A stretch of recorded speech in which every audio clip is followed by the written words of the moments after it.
स्टूडेंटों का इस online class में स्वागत है। और यह क्लास स्पेशली उन विद्यार्थियों के लिए है जो 12 क्लास में कॉमर्स लिए हों और बिहार बोर्ड से हो, जिनका एग्ज़ाम इसी जनवरी महीना के बाद यानी फरवरी में चालू हो रहा है। उनके लिए एक ऑब्जेक्टिव सीरीज लेकर आया हूँ, जो ऑब्जेक्टिव सीरीज एग्ज़ाम की दृष्टि से स्पेशल है। यानी आपका ये समझिए 99% गेस वाला सीरीज है, जिसमें से आपका क्वेश्चन संभवतः आने का संभावना बनता है। इसलिए ये सीरीज में वैसे सभी बच्चे निश्चित रूप से देखें जिनको फरवरी में एग्ज़ाम देना है और बेहतर अंक लाने का कोशिश कर रहे हैं, बेहतर रिजल्ट को सुधारने की कोशिश करें, उनके लिए सीरीज है।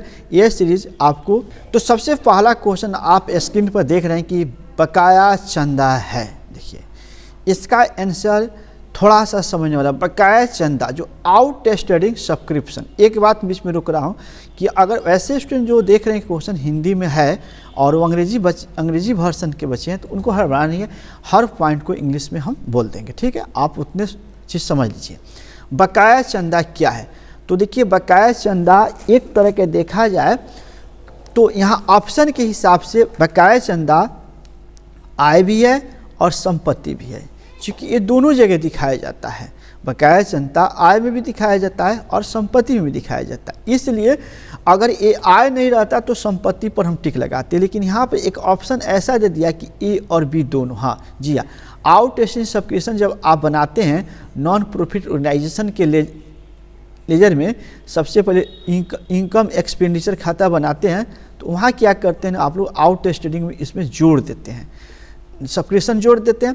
और फिर बैलेंस शीट में क्या करते हैं ना, उस चीज़ को मतलब एसेट साइड में दिखाते हैं, यानी दोनों जगह दिखाते हैं, यानी दोनों भाग है। इसलिए इसमें आय और व्यय यानी है, यानी इनकम भी है और एसेट भी है। इसके लिए इसका आंसर सी होगा और इसलिए ए सी रखना है, ठीक है।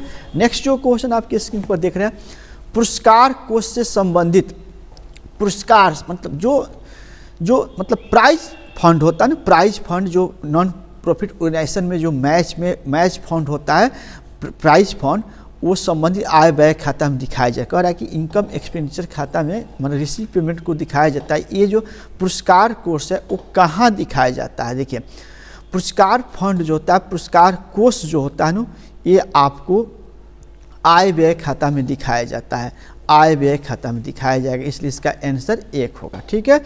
नेक्स्ट क्वेश्चन हम लोग देखते हैं 3, लाभ न कमाने वाली संस्था का प्रमुख उद्देश्य क्या होता है? देखिए ये जो हम लोग सीरीज लिए हैं ना, इसमें मतलब कुछ ऐसा है कि आपका एग्ज़ाम के टारगेट किया गया, सिर्फ एग्ज़ाम के लिए, तो इसमें से वही क्वेश्चन लाया गया है जो एग्ज़ाम में पूछने का संभावना बन रहा है।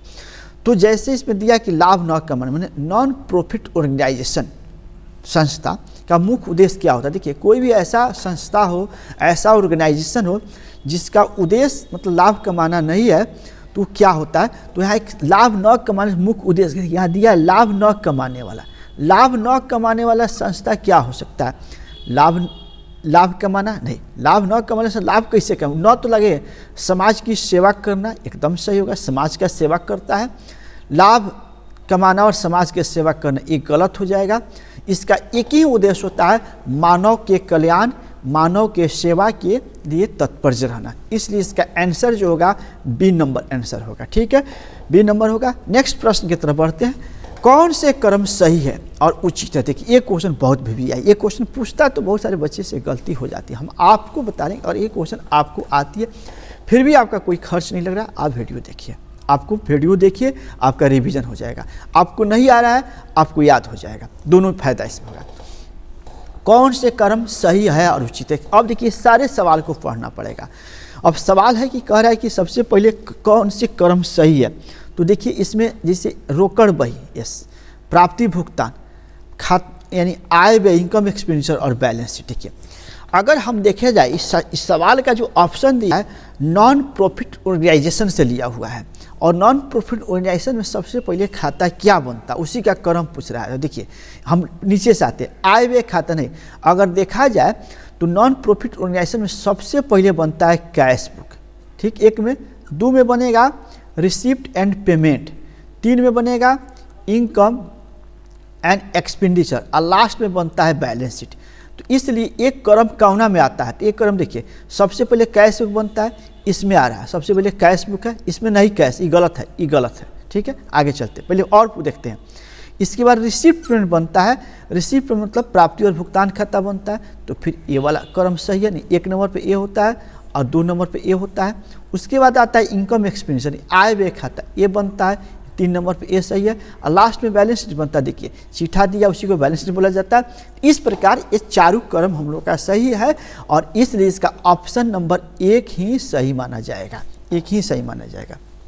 नेक्स्ट क्वेश्चन, निम्नांकित कथनों में कौन सही है? देखिए ये भी उसी टर्म का एक क्वेश्चन 5 नंबर सेट किया गया, ये भी क्रम पूछ रहा है। तो देखिए क्रम पूछ रहा है तो इसमें इसके हिसाब जाएंगे, जैसे रोकड़ बही प्राप्ति भुगतान खाता में कोई अंतर नहीं है। देखिए नहीं पूछा कथन कौन से स्टेटमेंट, रोकड़ बही प्राप्ति भुगतान खाता में कोई अंतर नहीं है, अंतर है, अंतर थोड़ा सा तो अंतर इसमें है। 5 नंबर सवाल का आंसर, ठीक है। अब आते हैं प्राप्ति और भुगतान खाता और रोकड़ प्राप्ति भुगतान खाता रोकड़ खाता के बाद तैयार किया जाता है। अच्छा अब उसके बाद देखते हैं, प्राप्ति भुगतान खाता गैर व्यापारिक संस्था तैयार करती है जबकि रोकड़ बही व्यापारिक संस्था तैयार करती है, ठीक है। ये भी सही लग रहा है, सब सही लग रहा है इसका आंसर आपके। अच्छा प्राप्ति भुगतान खाता रोकड़ बही से पहले तैयार किया जाता है, प्राप्ति भुगतान खाता ये गलत है, इसको गलत काटेंगे। इसी नंबर सही है, ये क्यों नहीं होगा इसको भी डिस्कस कर लेते हैं। रोकड़ बही और प्राप्ति भुगतान खाता में कोई अंतर है? हाँ हल्का अंतर इसमें आता है, बनता एक ही जैसा लेकिन अंतर है, बनता एक जैसे लेकिन अंतर है। प्राप्ति एवं भुगतान खाता रोकड़ खाता के बाद तैयार किया जाता है। ये रोकड़ खाता कंपल्सरी नहीं होता है बनाना, नॉन ट्रेडिंग में बन भी सकता है और नहीं भी बन सकता, इसलिए इसका आंसर देखा जाए तो सी नंबर होगा कि प्राप्ति खाता गैर व्यापारिक संस्था द्वारा क्या तैयार किया जाता है जबकि रोकड़ बही व्यापारिक संस्था द्वारा तैयार किया जाता है। तो एक नंबर इसका सी नंबर आंसर सही होगा। नेक्स्ट जो क्वेश्चन आपके स्क्रीन पर दिख रहा है, जब आहरण का समय नहीं दिया जाए तो उस पर आहरण पर ब्याज क्या लगेगा? एक क्वेश्चन अब क्लास में बताया गया था कि हम अगर ड्राइंग कोई करता है व्यापार से तो शुरू में कर सकता है, अंत में कर सकता है और बीच में कर सकता है। जब टाइम नहीं दिया जाता है ना उस पर हम लोग को क्या करना पड़ता है ना, उस पर हम लोग को 12 महीने का ब्याज दिया जाना चाहिए। और कोई पार्टनर पैसा निकाल रहा है फर्म से और उस पर चर्चा नहीं किया कि किस महीना में निकाला, कब निकाला, तो वैसे परिस्थिति पर उस विड्रॉ राशि यानी ड्राइंग राशि पर ब्याज हम लोग पूरे 1 साल का लेंगे। 1 साल इक्वल टू 12 महीना, यानी 1 साल का ब्याज लगेगा। राइट, चलिए अगला क्वेश्चन, निम्न में से कौन सा लाभ न कमाने वाली संस्था? देखिए पूछ रहा है कि जो 4 ऑप्शन दिया इसमें ऑप्शन पे आंसर होगा लाभ नहीं कमाने वाली संस्था। सवाल हम गलती पढ़ लेते, सीधा लें। निम्न से कौन सा लाभ न कमाने वाली संस्था? देखिए इसमें देखा जाए तो महाविद्यालय 2 तरह का होता है, महाविद्यालय भी 2 तरह का होता है, ठीक है, ध्यान से रखेंगे।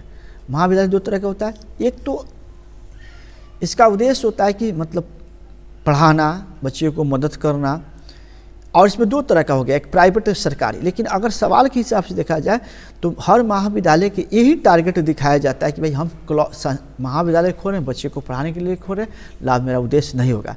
लेकिन तो ये भी एक देखा जाए तो लाभ कमाने संस्था है। हॉस्पिटल भी आज के डेट में ज़्यादा करके यही कह कर खोला जाता है कि हम लाभ नहीं कमाना है, मानव का कल्याण करना है, मानव का कल्याण करना है, मानव का। तो उद्योग जो होता है, उद्योग में कभी नहीं कहा जा सकता कि मारुति उद्योग हम खोलेंगे तो ये लाभ नहीं कमाएंगे। अगर मारुति उद्योग खोलते हैं तो इसका 100% उद्देश्य लाभ कमाना। महाविद्यालय दोनों टाइप के हो सकता है, इसलिए पहला टाइप के मान के चलिए कि लाभ कमाने के लिए नहीं खोल रहे हैं, हॉस्पिटल लाभ कमाने के लिए नहीं खोले, इसलिए इसका आंसर सी होगा। हम सवाल शुरू में गलती पढ़ लिए थे। चलिए अगला, प्राप्ति और भुगतान खाता सामर्थ्य दर्शाता है। कह रहा है प्राप्ति और भुगतान खाता अक्सर क्या दर्शाता है? रिसिप्ट और पेमेंट का जो बैलेंस सीडी होता है वो क्या दर्शाता है? देखिए ये जो अधिकाय होता है सरप्लस होता है, सरप्लस इसमें नहीं आता है, सरप्लस आता है इनकम और एक्सपेंडिचर खाता बनाइएगा जिसमें जाएगा। अच्छा पूंजी कोष इसमें नहीं आता है। रिसिप्ट पेमेंट में 2 ही चीज़ आ सकता है, ये रिसिप्ट पेमेंट में से बोला जाएगा डेबिट सेस और क्रेडिट सेस। तो इसलिए इसका आंसर जो होता है ध्यान रखिएगा डेबिट सेस होता है। अक्सर आपका जो रिसीव पेमेंट का अगर आंसर आ रहा है वो डेबिट सेस होना चाहिए और यही दर्शाता है, क्रेडिट सेस नहीं हो सकता है, क्योंकि एक क्लब के पास जितना पैसा आता है उतना खर्च कर सकता है, उससे कम कर सकता है, उससे ज़्यादा नहीं कर सकता है।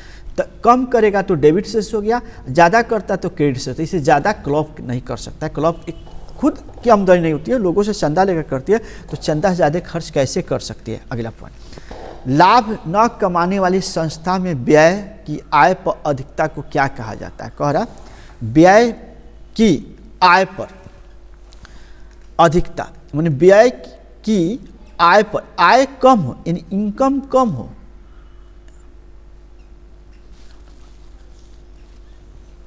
हाँ व्यय देखिए कह रहा है इसमें एक्सपेंस, जैसे रिसिप्टेंट बनाते हैं, रिसिप्टेंट बनाते हैं तो इसमें क्या करें कि जो इनकम हो वो कम हो। और देखिए जैसे इधर आपको इधर इनकम जोड़ते तो इनकम मान लीजिए 10,000 आया सपोज, एक्सपेंस हुआ 8,000, तो इधर 2,000 कम आता तो इस सरप्लस होता। सुनेंगे ऐसा नहीं सवाल दिया, सवाल कह रहा है कि व्यय अधिक है, इधर मान लीजिए 15,000 है, आय पर अधिकता है, मान लीजिए ये आपका 13,000 है, कम हुआ, आय कम है व्यय ज़्यादा है, ऐसे परिस्थिति इधर कम आता है तो इसको कमी या घाटा या डिफेंसी के नाम से लिखा जाता है, इसलिए इसका आंसर सी होगा। चलिए 10 नंबर क्वेश्चन, साझेदार के चालू खाते कब खोले जाते हैं। साझेदार के चालू खाते कब खोले जाते हैं, उनकी पूंजी खाते डैश होते हैं। देखिए साझेदार के चालू खाता खोला भी जा सकता है और नहीं खोला जा सकता, वो डिपेंड करता है ऑन द कैपिटल पर। जो साझेदार का करेंट अकाउंट है वो कब खोला जाता है, पूछा है कब, जब उनकी पूंजी क्या हो सकती है, उनकी पूंजी स्थिर हो सकती है, परिवर्तनशील हो सकती है, दोनों हो सकती है। तो देखिए इसकी पूंजी जब स्थिर कर दिया जाए कि फिक्स कर दिया जाए तो ऐसी परिस्थिति में पार्टनर को करंट अकाउंट खोलकर उसमें बाकी चीज़ रखना पड़ता है। जैसे मान लीजिए कि हम लोग कह दिए कि नहीं हम लोग 10-10 लाख फिक्स है, तो 10-10 लाख फिक्स है ना, तो उसके बाद जो लाभ हानि होगा वो सब कहाँ जाएगा, करंट अकाउंट में जाएगा। तो जब उनकी पूंजी फिक्स हो जाए, स्थिर हो जाए, उस अवस्था में करंट अकाउंट खोला जाएगा। याद रखना है, बहुत अच्छा सवाल है। ऐसा नहीं कि 12 क्लास में आवश्यकता आगे कि आप पढ़ाई जारी रखते हैं तो बहुत सारी जगहों पर इसकी जरूरत पड़ेगा, और इसलिए ये बहुत इंपॉर्टेंट सब क्वेश्चन है कि साझेदार की चालू खाते कब खोले जाते हैं, जब उनकी पूंजी खाते स्थिर होते हैं तब। अगला पॉइंट, फर्म के लिए साझेदार का आहरण पर ब्याज क्या है। देखिए अगर फर्म हम लोग चला रहे हैं और कोई पार्टनर ड्राइंग कर रहा है, निकाल रहा है, और उस पर से जो ब्याज जो इंटरेस्ट मिलता है वो क्या है। जैसे ड्राइंग है, कोई निकाल लिया तो फर्म के लिए क्या होता है, फर्म के लिए आय होगा भाई। अगर कोई आदमी, हम लोग फर्म चला रहे हैं और कोई पार्टनर पैसा निकाल लिया और उस पर हम लोग ब्याज लेते हैं, फर्म ब्याज लेती है, तो फर्म के लिए क्या होगा, आय होगा, इसलिए इसका आंसर बी होगा। अगला, पुनर्मूल्यांकन खाता या लाभ हानि खाता संयोजन खाता है, कह रहा है ये दोनों एक ही है। इसको इंग्लिश में बोला जाता है रिवैल्यूएशन अकाउंट, इसको बोला जाता है पीएल एडजस्ट, दोनों एक ही है। कभी रिवैल्यूएशन बोला जाएगा, कभी पीएल एडजस्ट बोला जाएगा, क्या है, ये बहुत अच्छा सवाल है। तो ये नाम मात्र खाता है, नॉमिनल अकाउंट है, ध्यान रखेंगे। रिवैल्यूएशन अकाउंट और प्रॉफिट एंड लॉस किस नाम से जाना जाएगा, नॉमिनल अकाउंट के नाम से जाना जाएगा, नाम मात्र खाता, इसलिए सी इसका ऑप्शन सही होगा। और आगे चलते हैं, पुनर्मूल्यांकन खाते के शेष पुराने साझेदार के खाते में हस्तांतरित किया जाता है। कह रहा पुनर्मूल्यांकन खाते के शेष पुराने साझेदार के पूंजी खाते में हस्तांतरित किया जाता है, तो कह रहा है पुराने लाभ अनुपात में। देखिए कह रहा है, पढ़ेंगे, पुनर्मूल्यांकन जो मतलब जो आपका रिवैल्यूएशन बनाते हैं उसमें जो पुराने साझेदार की पूंजी खाते जो उसका शेष आता है, शेष में वो भी हो सकता है, लाभ भी होता है, हानि भी होता है, उसको पुराने साझेदार को पुराने लाभ हानि अनुपात। देखिए ध्यान दें, जब हम रिवैल्यूएशन बनाएंगे और उसका जो भी लाभ हानि होगा वो पुराने ओल्ड पार्टनरों के बीच में बंटवारा किया जाता है, ओल्ड रेशियो में किया जाता है, इसलिए इसका आंसर आपका बी होगा, करेक्ट। अगला पॉइंट चलते हैं, साझेदारी फर्म के पुनर्गठन पर संपत्ति के मूल्य में वृद्धि का परिणाम। कह रहा है साझेदारी फर्म के पुनर्गठन पर, साझेदारी फर्म के पुनर्गठन संपत्ति के मूल्य में वृद्धि का परिणाम क्या होता है। देखिए अगर हम साझेदारी फर्म का पुनर्गठन करते हैं, रिवैल्यूएट करते हैं और एसेट के मूल्य में इंक्रीज हो रहा है, बढ़ोतरी हो रहा है, तो उसका परिणाम क्या होगा, वर्तमान साझेदार को लाभ होगा, ब्याज से हानि होगा, देखिए वर्तमान साझेदार को लाभ होगा, ए नंबर ऑप्शन। किसी संपत्ति का दाम बढ़ेगा तो हानि कैसे होगा, इसलिए गलत है। लाभ ना, देखिए संपत्ति के दाम ना बढ़े घटे तभी ऑप्शन रहता है, इसलिए कि किसी संपत्ति के दाम कभी भी वृद्धि हो तो इसमें क्या होगा, साझेदारों को लाभ होगा, इसलिए 14 का सी होगा। अगला पॉइंट, अधिलाभ का अर्थ क्या होता है। अधिलाभ, ये जो क्वेश्चन था आप लोगों को सुपर प्रॉफिट वाला क्वेश्चन है, बी है। अधिलाभ का अर्थ होता है सुपर प्रॉफिट का अर्थ, परिभाषा बताइए, याद रखिएगा। सुपर प्रॉफिट का होता है औसत लाभ माइनस समान लाभ, इसका आंसर बी होगा। अगला पॉइंट हम लोग चलते हैं, ख्याति के मूल्यांकन के लिए भारित औसत लाभ का विधि प्रयोग कब किया जाता है। ख्याति मूल्यांकन के लिए भारित औसत कह रहा है, ये थोड़ा सवाल अटपटा लगेगा क्योंकि सवाल थोड़ा सा टेढ़ा है। 16 नंबर क्वेश्चन है इसका। देखिए, ये ख्याति में मूल्यांकन के लिए जो एवरेज प्रॉफिट विधि होता है प्रयोग तब किया जाता है जब लाभ में विद्यमान प्रवृत्ति हो, असमान हो, ह्रास हो। देखिए इसका आंसर जो होगा ना, याद कर लीजिएगा, थोड़ा ऐसे आपको चीज़ आइडिया बता देते ना।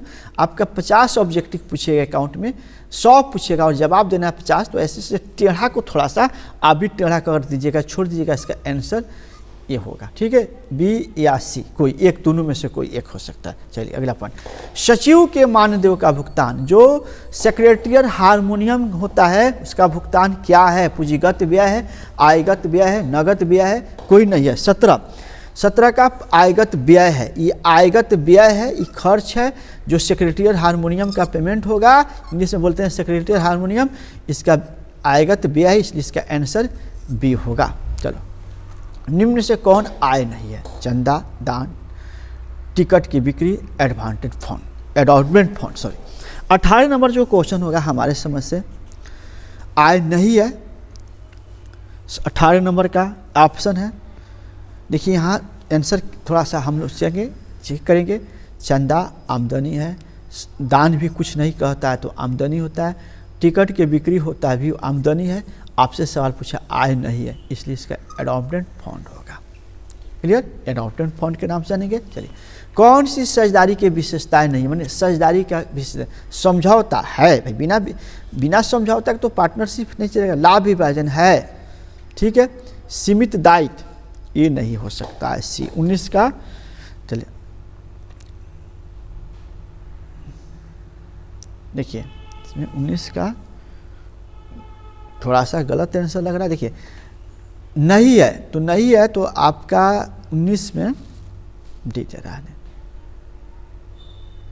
देखिए साझेदारी का पहले का समझौता है, हाँ ठीक है, चलिए समझौता होना चाहिए, लाभ भी होना चाहिए, सीमित दायित्व होना चाहिए, लायबिलिटी होना चाहिए, और 2 से अधिक या 2 से अधिक ये समझौता नहीं। पार्टनरशिप खुद अपने आप का नियम है कि 2 बनेगा तभी पार्टनर बने, ये हमको समझौता नहीं करना है, ये खुद अपने आप में एक समझौता पार्टनरशिप बनने के लिए हो जाता है, इसलिए ये जरूरी नहीं है।